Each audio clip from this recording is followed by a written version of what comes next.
Euroregione.news. Il teatro per la lingua friulana. A Tarcento si è svolto un convegno sul teatro per bambini e ragazzi in lingue minoritarie con l'Arlef e l'Istitut Ladin Furlan Precheco Placerean in occasione della 47esima edizione della Fieste de Patrie dal Friul, organizzato dal Teatri Stabil Furlan del presidente operativo Lorenzo Zanon.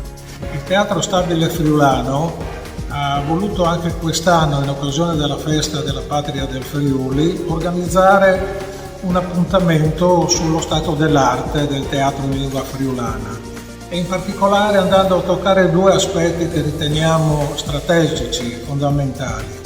Il primo è quello del rapporto tra il teatro in lingua friulana e le nuove generazioni, bambini e ragazzi.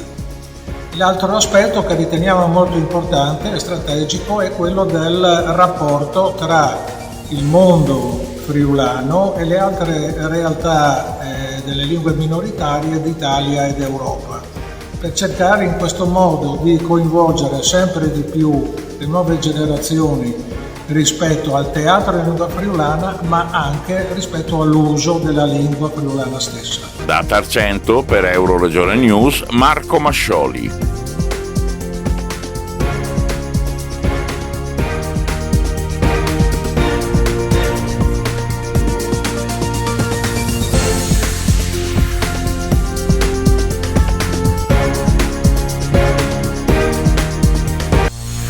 Euroregione.news.